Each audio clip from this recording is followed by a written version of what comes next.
Welcome to Rebecca Sounds Reveille.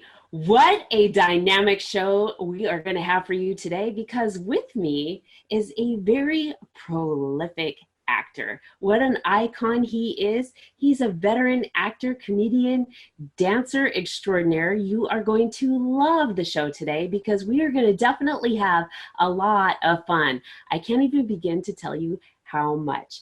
Not only is all of these things what I've told you just in a nutshell, let's go into a little bit of a detail, because really that's where it's at. Let's start way back. He goes back to having, been a professional dancer in movies with Lucille Ball, to musicals like Hello Dolly, The Music Man, and he has done some acting roles too, things that you may be a little bit more familiar with if you're kind of more modern, such as Bob Newhart, Family Ties, The Lou Grant Show, Airwolf, Mad TV, let's see, Evening at the Improv, Family Ties, and there's even more things like Norm Crosby's Comedy Shop. Let's see, what else can I tell you? There's so many things about my guest that I want to tell you, but there's even some animation that I want to share, but it's not going to come from me. It's going to come straight from him. But let's talk a little bit more about some current things that are happening, because I will tell you, not only going from all of those things over a long period of media and entertainment, there's some current things happening in his acting career, and they're going to be things that are going to keep you on the edge of your laughing seat. Yes, it is. In fact, if you're familiar with Jerry Seinfeld, boy, has he got something that's going on now. Letters from a Nut, which is going to be coming out here shortly, and even another one with that, and he's going to be telling you a little bit more in detail. But this prolific actor and icon, I'd like to bring him on the show now. Welcome, oh my goodness, welcome to the show, Sam Kwasman. Thank Hi. you for being How are here. you? Am I allowed to speak? Hello. Yes. There's just so much to share about you. I can't even begin to go into all the details, but I'm so glad you're here, and I am just happy to share with just the little bit of information that I have already done with the audience so far. So, yes. Well, thank you. I'm blushing already, and it's a pleasure to be on your show, and I'm thrilled to be here. I'm currently working on a play called Letters from a Nut, a new one that we'll be doing May 10th, 11th, and 12th in Irvine at the Improv with Patrick Warburton and Maggie Egan Cummings, and that will be out, produced by Jerry Seinfeld, and we'll be doing that as a play first, and then eventually we'll film it.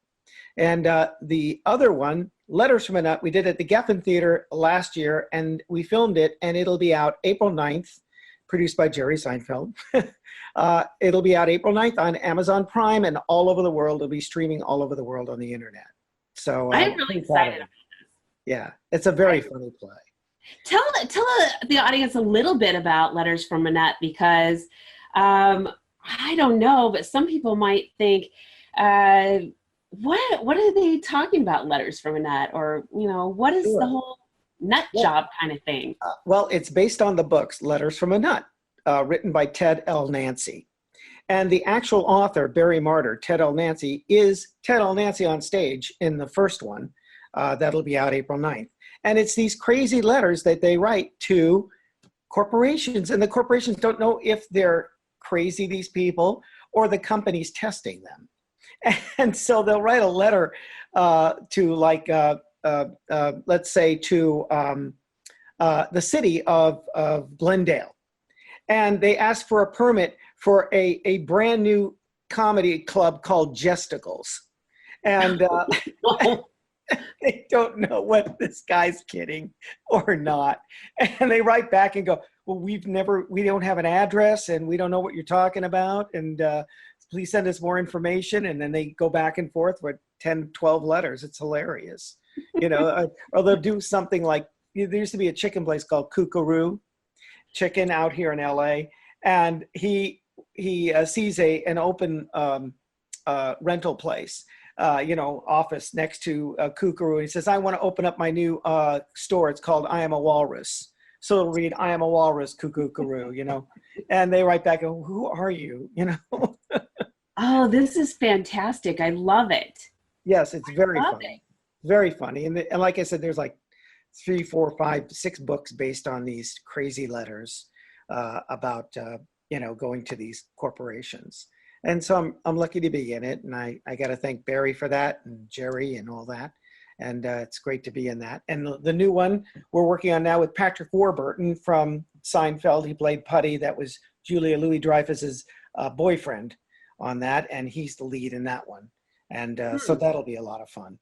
That is going to be a lot of fun. And with the one the Letters from the Nut that's hitting on Amazon Prime, for those who don't know, Amazon Prime is really taking off. And there is a lot of very famous and influential actors and actresses that are doing a lot now in film that are hitting Amazon Prime. You're one of them. That's good. Oh yeah. Well, I have a lot of faith in this one. It stars Barry Marder and Beth Kennedy, who does 20 different characters in this. She's phenomenal in it. And then me. And then I'm in it. And it's funny. It's a very funny play. And I'm glad they filmed it as a play. So we'll see what happens with it. And I'm working on that. And I'm also working on Tom and Jerry cartoons. Talk to me about this, because I did not want to do the lead-in for you on this. Okay. This is yours in the animation department. Yes, tell me a little bit about Tom and Jerry. Well, Tom and Jerry's in their sixth season, and they play all over the world. And I play a little baby duck called Little Quacker, and he sounds like this. Oh, you a mama, I got a mama, oh boy. He's a little innocent duck. And I got the job because I once did the voice of Donald Duck at Disney, and the animation supervisor for the Fox and the Hound, I walked into the animation department way long time ago and did Donald Duck for them. And then 25 years later, Daryl Van Sitters calls me up and goes, hey, you still do a good duck? And I go, yeah, who are you? He goes, well, I worked at Disney when you did Donald Duck, and I want you to do this little character.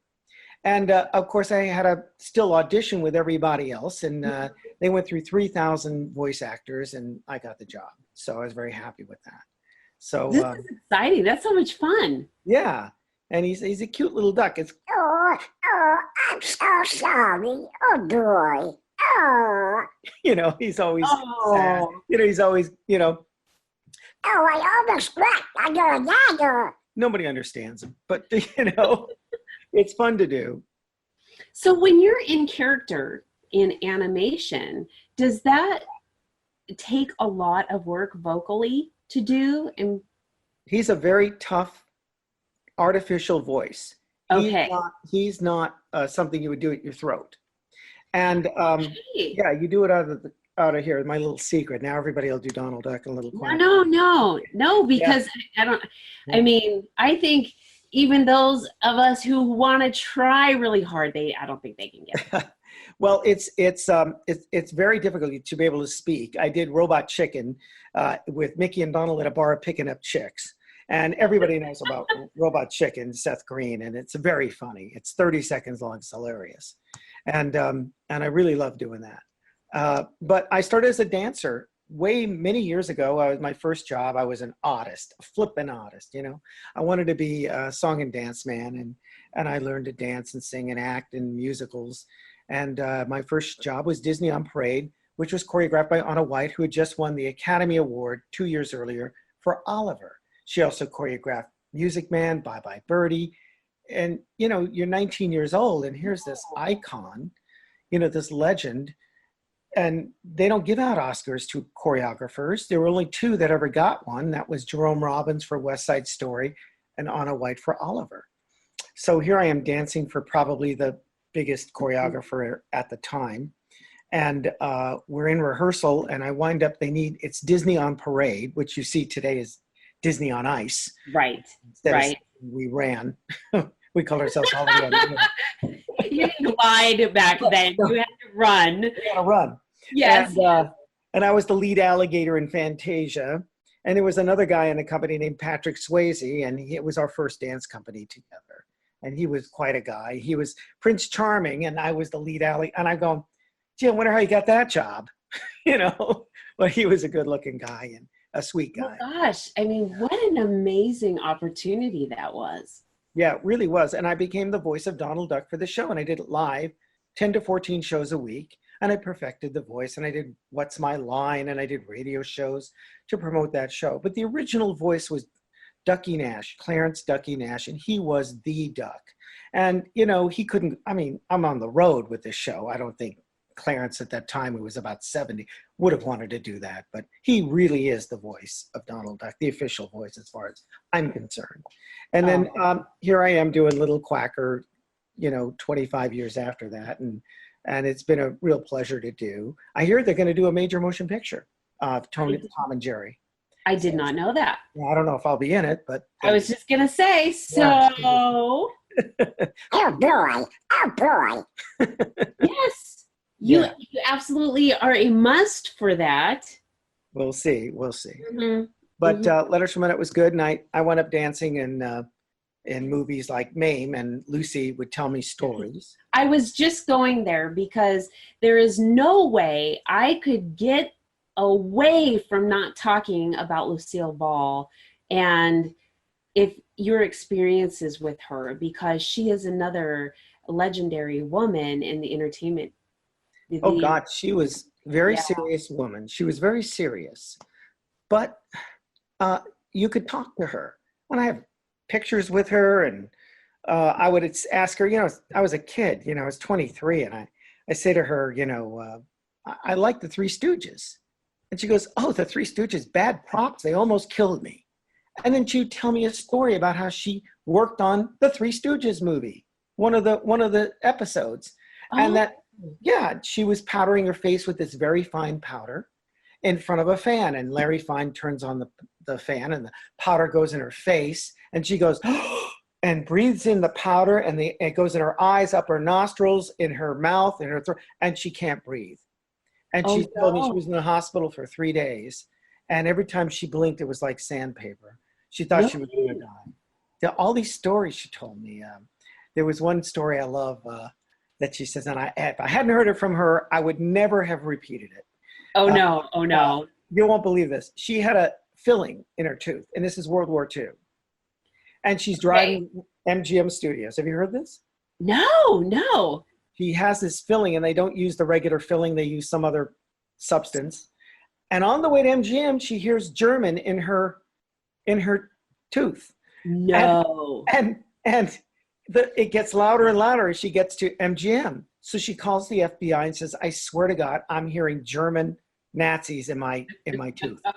No. So they drove around, and they found a nest of Nazi spies spying on MGM Studios. That's her story. I swear. Is this for real? That's for real. She told it to me. If she hadn't told it to me, I wouldn't have believed it.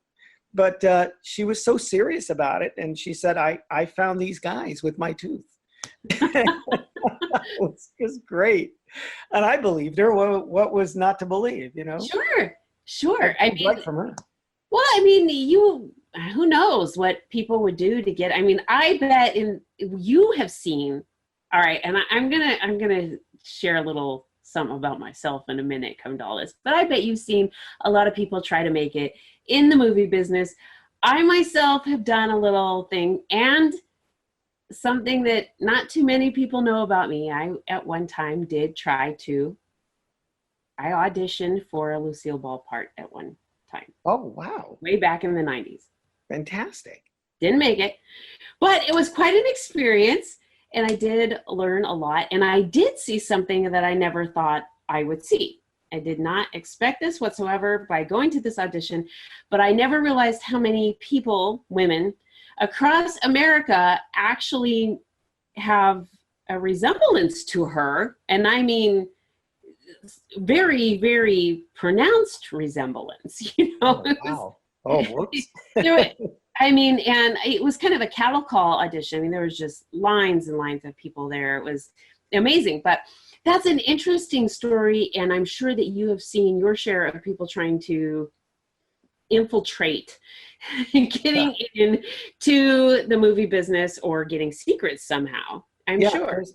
There's no formula. It's just, I don't know, sometimes it's you're at the right place at the right time, or you just, I don't know, I call it getting a little lucky. There has to be a door that opens or a window or something that opens. It's difficult. It's a difficult, and there are some people who just walk in and have, very little talent, don't do much, and they're on a series for 10 years. Sure. Yeah. Yeah. So let me ask you, I mean, out of all of the things that you've done in your career in the entertainment, from dancing to acting to quacking to to all of the things that you've done, have you taken a liking to anything really specific? Well, I think it's the love of performance. I just love to perform, and I don't care if it's a play, a musical. I do stand-up comedy. I work at the Laugh Factory in Vegas. I do that at the Tropicana. I just got back about a couple of weeks ago. I did stand-up there. So it's all about the love of performance, the love of theater. That's my passion.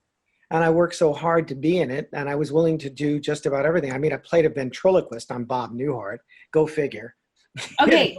And so you have to share with the audience so the ratings from the Bob Newhart show. Oh, yeah. Were astronomical when you were there. You cannot let this go. Well, it was weird. I only did one episode, and I was going to be a semi-regular on the series, but Bob quit that year. Of course, like I said, you need a little luck. And but the episode I did, I played a ventriloquist who he believed his dummy was real, and it was time to let him go out as a star. He's a big star, and he should go out on his own, the dummy. And Bob has to put me in therapy or something, like, he needs to talk to me. And it's a very funny episode. You can see it on my website. And years later, the Wall Street Journal rated all the top 10, episodes of every season. And it got to my season. I was number 2 for my performance with Bob, obviously. Bob's an excellent actor. I met his energy, as an actor, you want to, be on the par with him. And just his timing is impeccable. He's just got it down, and he's wonderful to work with, and just a really nice guy. He is really what you see on television is what he is in real life. I mean, he was just so nice, just a sweet guy. And everybody on the show was great. I remember Suzanne Plachette. We were talking about something backstage, and I said to her, good luck. And she said, oh yeah. And she gave me a kiss. And I said to her, I have a girlfriend. And she goes, oh, well, I have a husband. Don't worry about it. So what? I have a husband, She was beautiful, just gorgeous. Oh, yeah. Oh. And Peter Bonner's. Yeah, I'm sorry, go ahead. I'm sure that you have seen some of the most amazing things and had some of the most memorable experiences that people would just give anything to have. I guess. I mean, I just got a little lucky here and there. And the guy who wrote my episode of Bob Newhart was an executive producer on Family Ties. And I ran into him at Paramount Studios when I was working on another show. And he asked me to come over, and you got to meet everybody. And he wanted to put me in Family Ties. And that's how I got that. Mm-hmm. And Michael Fox was phenomenal. He just really a down-to-earth guy, no ego. It was all about the work. And I got to work with Meredith Baxter, Bernie, and Michael Gross. Those guys were great just fantastic, and she's gorgeous in person. Oh my God. And she was so sweet. She was just so nice. So that was a wonderful episode too. I had a great time with that. Oh, yeah. I love it. Yeah. I love it. It just seems like the opportunities that you have brought about such, I mean, it has brought out such an awesomeness for you, but you've had wholesome people. The wholesomeness has been incredible. And it hasn't been pretentious in a lot of ways. It's just, I'm sure that there's a lot of things that you have seen, but just the shows that you have been on and that the people that you've met have been really, they sound so genuine, and it's been, that's really refreshing to hear, especially when you're in the scene. Yeah, I agree. I mean, the really good guys, the really successful people, like, well, the ones I know, Ed Asner, I've known for 40 years. And I told him one day, I finished a show, and he said to me, I said to him, I always do comedy. I never get to do anything dramatic. He goes, oh, you want to play a jerk? On Luke Grant. I go, okay. So he made me go on as a jerk. I was a jerk pharmacist who gave half the pills and charged twice the price on a Lou Grant episode. And he brought me in. He said, okay, here, comedy's hard, drama's easy. Go. That's a good point, though. Comedy is kind of difficult to do. Yeah, it's a little more difficult. I wouldn't say drama's easy, but it's a different feeling. Definitely. Yeah, and the delivery, right? The delivery really needs to be the tone, the inflection, intonation. Everything has to be really delivered in a specific manner to get it out the way you want it to get out to the audience. Right, what you want them to feel. Mm-hmm. And comedy is just a different kind of timing, and they're very close, But I wouldn't say it's easy. But he was kidding around. He only won 7 Emmys. Only. So, only. Yeah, he's only won 7 Emmys. I mean, I would every time he'd win an Emmy, I'd write to him and say, "What? There are no other actors? What's wrong? What is this? What's wrong with you?" And he goes, "Yeah, you're right." Oh, I love it. Oh my gosh, Sam, this is fantastic. I am really excited about what you have getting ready to come out, both here in April and May, back-to-back months worth of just blasts from Letters from a Nut. Yeah, Letters from a Nut. Yeah, Letters from a Nut, back-to-back, Amazon Prime, and then here at the Improv, right? Improv? Yeah, Improv in Irvine, at Irvine. And that'll be new Letters from a Nut with Patrick Warburton and Maggie Cummings. And the Amazon Prime will be Letters from a Nut with Ted L. Nancy himself, Barry Martyr, and Beth Kennedy, who does 1 million characters. And she's brilliant, just brilliant. And me, I'm in it. So there's 3 of us. And it's very funny. This is what we're talking about today is you. So I'm really excited to share that with our audience today, that you have this coming out and that they need to be looking for you. Oh, thank you very much. Oh, boy. And thank you so much for being with us today. I'd like you to also share with the audience how they can connect with you, find out more information, all of those things. Sure. I'm at www.samk3000.com. SAMKAY3000.com. SamK3000.com. I love it. Okay. I love it. You can look at all my videos and television shows. It's great. And what a pleasure to talk to you. You're wonderful. Oh, thank you. And I feel the same. Oh. And for all of you, I want to thank you so much for tuning in. We ask that you share this with your friends, your family, coworkers, and everybody else on social media. You're definitely wanting to, I'm going to put it in the ballpark for you. You're wanting to see what's getting ready to come out in April and in May. Got to check it out. Bye-bye. See you later. Bye-bye.